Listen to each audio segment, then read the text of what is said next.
It started as a small act of self-care in the church nursery hallway. I was pregnant, exhausted, and grateful for the only empty seat in sight.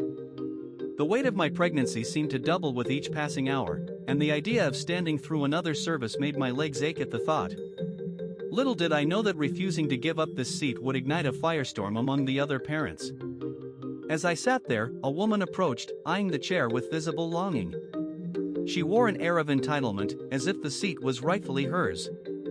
"Excuse me," she said, her voice tinged with exhaustion and expectation, "I've been on my feet all morning. Could you give me your seat?" I hesitated, weighing my discomfort against her apparent need. I looked at her swollen ankles and thought about how heavy my own feet felt. After a moment, I replied, trying to balance kindness with firmness, "I understand, but I'm pregnant and have been standing as well. I hope you can find another seat soon." Her face fell, and she looked at me with a mix of disappointment and frustration. She huffed and moved away, but returned moments later with reinforcements, other parents, all of them armed with dirty looks and harsh words. The crowd grew, and I felt increasingly isolated. My heart pounded in my chest as I closed my eyes and asked Jesus to guide my words, choosing mercy over anger as I spoke to the gathering. "I'm not trying to be unkind. I just need a place to rest." My reasonable response seemed to fuel their fury.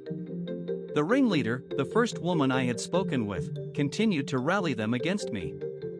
She pointed her finger and said, "You should be thinking about your baby, not yourself." The crowd murmured in agreement, and I felt a pang of guilt. Was she right?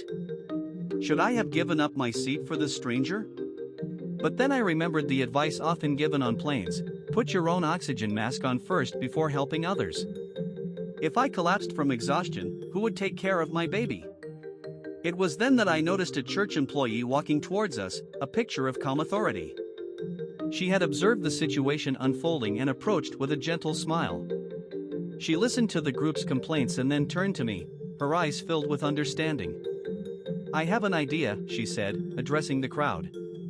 "There's a bench just around the corner. Why don't we move the chairs there so everyone can sit?" The parents, now shamed into compliance, murmured their agreement and helped rearrange the seating area. As I gratefully took my place on the bench, I felt a sense of relief wash over me. I had stood my ground with grace, and a potential conflict had been averted. In the end, I learned that sometimes defending yourself doesn't mean escalating a situation, but rather staying true to your needs while showing compassion for others. And who knows, maybe next time, someone will offer me their seat instead. Comment your take on this entitlement encounter. Had I been selfish, or was I right to prioritize my own well-being?